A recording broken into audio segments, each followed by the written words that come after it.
Misteri jejak golok kasus Subang terlacak pasca Warangka ditemukan, polisi libatkan Rara dan Jibo. Meski baru Warangka golok kasus Subang ditemukan, namun pihak kepolisian memiliki harapan membuka misteri kematian Tuti Suartini 50 tahun dan Amalia Mustika Ratu alias Amel 23 tahun, ibu anak yang meninggal pada 18 Agustus 2021 silam.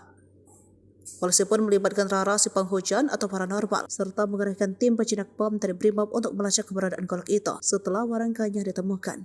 Rara yang turut hadir saat olah TKP yang digelar Polda Jabar Mabes Polri pada Selasa 24 Oktober 2023 kemarin sudah mengungkapkan terawangannya. Bahkan dia menyebutkan jika warangkanya sudah ditemukan akan lebih baik lagi untuk melacak keberadaan golok itu, sebab dalam pandangannya golok itu sudah tak ada lagi di sekitar rumah tempat meninggalnya Tuti dan Amel. Golok yang diduga digunakan untuk menghabisinya ibu dan anak tersebut saat ini sudah tidak ada di TKP, tapi ada di dalam air.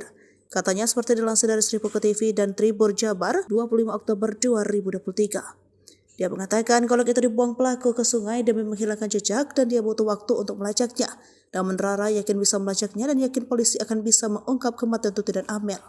Rara mengaku tidak diundang polisi. Dia datang sendiri karena mengaku kasihan kepada Tuti dan Amel. Rara mengaku tidak diundang polisi, dia datang sendiri karena mengaku kasihan kepada Tuti dan Amel. Sementara itu, di Reskrimum Polda Jabar, Kombes Sorawan mengatakan bersyukur barang bukti yakni warangka golok sudah ditemukan. Sebab golok itu merupakan salah satu barang bukti yang disebutkan dalam kesaksian M. Ramdhanu alias Dano, bahwa Yosef diduga sebagai pelaku meminta Dano mengambil golok di dapur. Polisi perlu alat bukti kuat selain pengakuan Dano, sebab Yosef, Mimin, Mintarsi, Ariki, dan Abi konsisten membantah semua tuduhan Dano.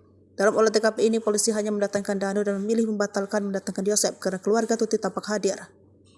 Bahkan Lilis Sulastri dan Yeti, kakak almarhumah Tuti Suartini, menangis kesurupan hingga diamankan polisi. Dano telah menunjukkan semua tersangka ada TKP saat kejadian. Namun hingga saat ini tersangka lainnya masih mengelak dan bertahan dengan alibi-alibinya. Dan kita akan buktikan alibi mereka itu identifikasi ilmiah, ujar Sorawan.